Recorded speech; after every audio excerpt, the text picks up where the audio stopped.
আমি আছি এখন নাগরপুর থানার সেই বিখ্যাত সেই দিঘির পাড়ে। যে দিঘির পাড়ে আছি উপেন্দ্র সরোবর নাগরপুরের যে জমিদার এই দিঘিটি প্রায় ৯০ বছর আগে এই দিঘিটি এখানে খনন করেছেন।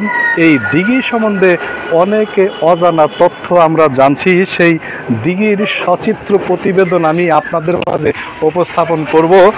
এই দিঘি বা এই পুকুর সম্বন্ধে যে তথ্য আমরা জানি বা জানতে পেরেছি, সেই বিষয়গুলো আমি আপনাদের মাঝে উপস্থাপন করতে চাই।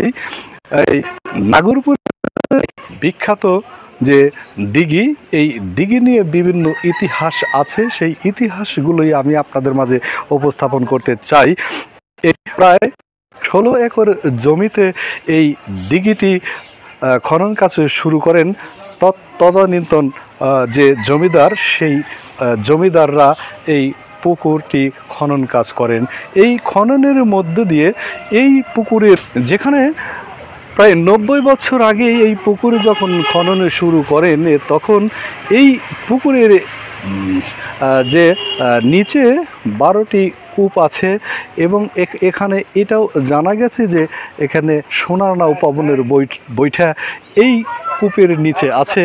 তদানীন্তনের সময়ে এই যে পুকুর খনন করেছেন, যে ১২টি কূপ আছে, সেই ১২টি কূপের থেকে যখন পানি বের হয় তখন এই জমিদাররা ঘোষণা দিয়েছিলেন যে এই পুকুরের থেকে এক জায়গা করে মাটি নিলে তৎকালীন সময়ে একটি করে টাকা দেওয়া হবে। এই প্রতিযোগিতাও দিয়েছিলেন এই তদানীন্তন জমিদাররা।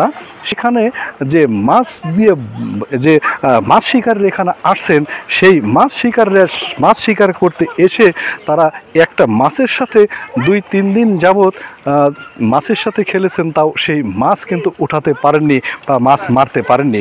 আমরা এটাও জেনেছি এখানকার লোকদের সাথে আলোচনা করে, এই ১৬ একরের যে এই পুকুরটি অত্র এলাকায় তথা টাঙ্গাইল ডিস্ট্রিক্টের মধ্যে সবচেয়ে বন, এবং তদানীন্তনের সময়ে এই পুকুরটা খনন করেন। সেই পুকুর যে ইতিহাস, সেই ইতিহাস কিন্তু একটা বিরল ইতিহাস। সেখানে আমরা আসছি সেই প্রতিবেদন দেওয়ার জন্য। এই পুকুর নিয়ে বা এই দিঘি নিয়ে বিভিন্ন ইতিহাস আমরা জানতে পারি। এখানে গভীর রাতে এটাও জানিছি যে গভীর রাতে এখান থেকে একটা শব্দ আসে, সেটাও আসলে প্রমাণ মেলেনি।